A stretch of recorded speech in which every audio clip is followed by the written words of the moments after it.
Today, we're going to talk about a conspiracy, but before you think it's some kind of crackpot idea, I'll tell you now that this one actually turned out to be true. This is a story of the Phoebus Cartel and the Great Lightbulb Conspiracy.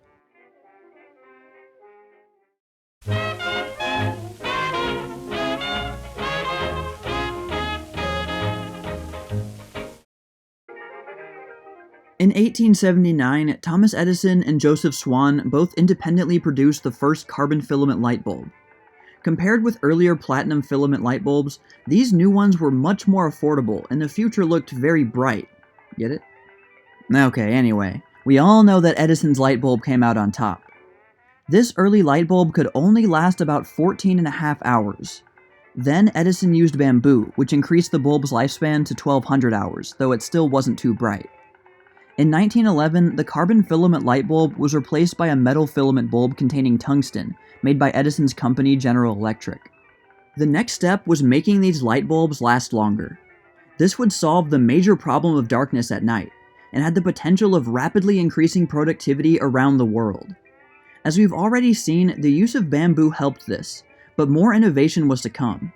By 1924, the average light bulb could last approximately 2,500 hours. Progress was so rapid that it seemed like we would eventually get a light bulb that would last forever. In fact, to demonstrate the longevity of these older light bulbs, this is the Centennial Light, so named because it has been burning more or less continuously since 1901, well over 100 years. But even now, incandescent light bulbs only last about the same amount of time as they did nearly 100 years ago. Of course, now there are different bulbs that do last much longer, like fluorescent and LED lights. But for this video, let's focus on the classic incandescent. Okay, so we've already established that average incandescent light bulbs in 1924 lasted about 2,500 hours. But then in 1926, it was down to 1,800 hours. And by the worst years of the Great Depression, 1933 and 1934, it was down to about 1,200 hours. It seemed like technology had somehow regressed, even during the better years of the 1920s. So what happened?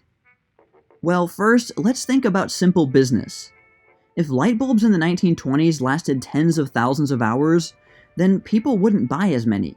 And if prices were hiked massively to make up for that, there would be a lot of complaints. An easier and sneakier solution would be to purposely reduce the lifespan of a light bulb. This is a practice known as planned obsolescence.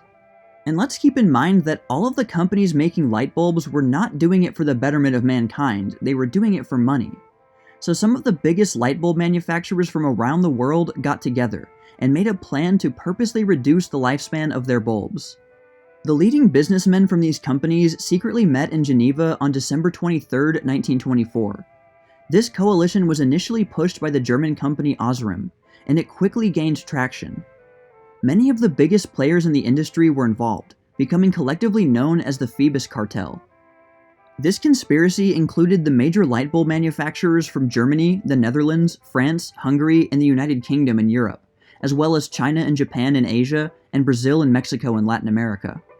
And they saw huge profits after putting this plan into action. The Phoebus Cartel overall saw profits increase by 25% only a couple of years after the conspiracy began. It was a virtual monopoly on light bulbs, though since these companies were separate, it was more like an oligopoly. Though it would still be illegal, so the whole project was kept under wraps. This secret was especially confidential because it also involved price fixing. Since all the companies were enjoying high profits, it would normally have been natural to reduce prices, but in this case, prices stayed relatively the same. Just making a bad quality product would be a sloppy solution, so the Phoebus Cartel companies had to make the bulbs fail precisely, something which took about as much effort as to increase their lifespan. There were multiple ways to do this, for example, changing the voltage or changing the current. Inevitably, some members of the cartel tried to get one up secretly by making longer-lasting bulbs, but no one really broke through without being caught by others who were in on the whole thing. And there were constant disputes between members. There were too many interests at stake in a flourishing industry. There was also the problem of growing competition. These smaller companies, who were not members of the cartel, were able to produce competing bulbs. While they weren't able to make longer-lasting bulbs since they didn't have access to the best electrical engineers like the big companies did, they were able to sell their bulbs more cheaply. The best years of the cartel were the second half of the 1920s. As with pretty much every industry, the Great Depression further hurt profits. By the outbreak of World War II, the cartel had disbanded and all but disappeared. That's not to say that the idea of planned obsolescence disappeared. Of course, this practice was unacceptable during World War II, but it sprouted up again in the following decades and can even be found today, much to the chagrin of informed consumers. I think this story is a good example of assuming too much about old technology. We often assume that technology like these vintage light bulbs was just bad because they were in a lower stage of development. And in most cases, that would be true to some extent. But the tale of the Phoebus Cartel shows that, sometimes, progress is artificially slowed, and isn't always due to a lack of ability. Well, I hope you enjoyed this short video.